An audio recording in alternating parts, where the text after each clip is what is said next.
Class 8 history chapter 2। तो land resource जो है वो एक नेचुरल रिसोर्स है।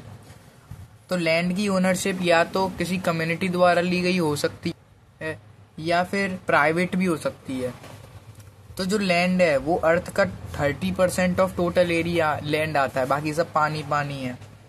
तो डिस्ट्रीब्यूशन ऑफ पॉपुलेशन जो होती है वो वेरी करती रहती है, लैंड और क्लाइमेट पे डिपेंड करती है।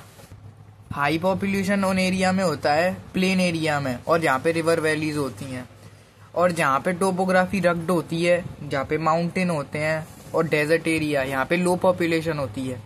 लैंड का यूज बहुत सारे चीज़ों में किया जाता है, जैसे agriculture, forest, mining, building, houses and road.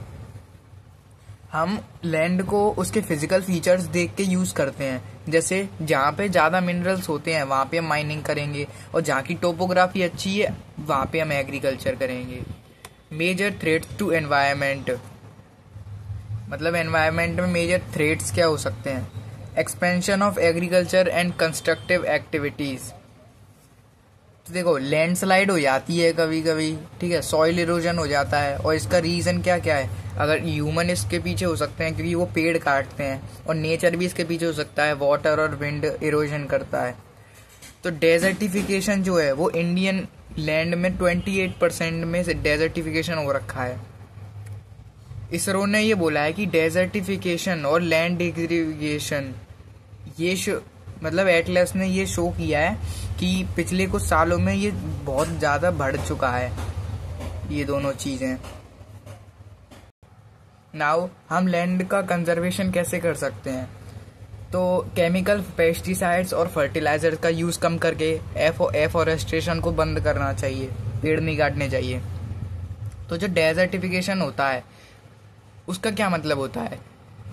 तो सॉइल कवर जो होता है ना, वो बारिश और पेड़ काटने की वजह से रिमूव हो जाता है, और वाटर एंड विंड इरोजन भी इसका कारण होता है। और पेड़ काटना तो सॉइल को नेगेटिवली अफेक्ट करता है। सॉइल क्या होती है? Thin layer of granny substance covering the earth surface. Earth surface के ऊपर एक ग्रेनी सब्सटेंस की लेयर होती है, उसको सॉइल बोलते हैं, और ये ऑर्गेनिक मैटर, मिनरल्स और वेदर रॉक से बनी होती है। Factors of soil formation. Soil formation के फैक्टर्स क्या हैं? Nature of parent rock and climatic factors. Parent rock क्या है उसका, और क्लाइमेटिक फैक्टर्स कैसे हैं वहाँ उस जगह के। पेरेंट रॉक मतलब पेरेंट रॉक किस रॉक से मिलकर वो बना है। उसके बाद वहाँ की टोपोग्राफी कैसी है।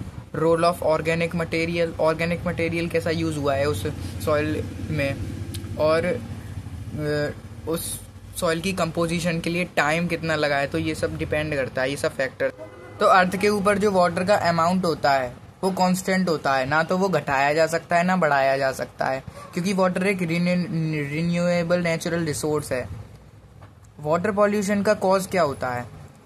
इंडस्ट्रियल वेस्ट हम नदियों में डाल देते हैं, पार्शियली ट्रीटेड सीवेज, ठीक है, जो समुद्रों में से कचरा निकलता है वो सब, और उसके बाद एग्रीकल्चरल केमिकल्स, तो ये सब होते हैं। टुंड्रा क्या होता है? टुंड्रा एक ऐसा वेजिटेशन होता है जो ठंडी जगहों से मिलता है, मतलब जहाँ का वेजिटेशन ठंडा है तो हम कहेंगे वहाँ टुंड्रा टाइप ऑफ वेजिटेशन है, जैसे कि आर्टिक। वमहोत्सव, तो ये एक सोशल प्रोग्राम है प्लांटिंग ट्रीज का, जो कि एक कम्युनिटी लेवल पे ऑर्गेनाइज किया जाता है। Chapter ended.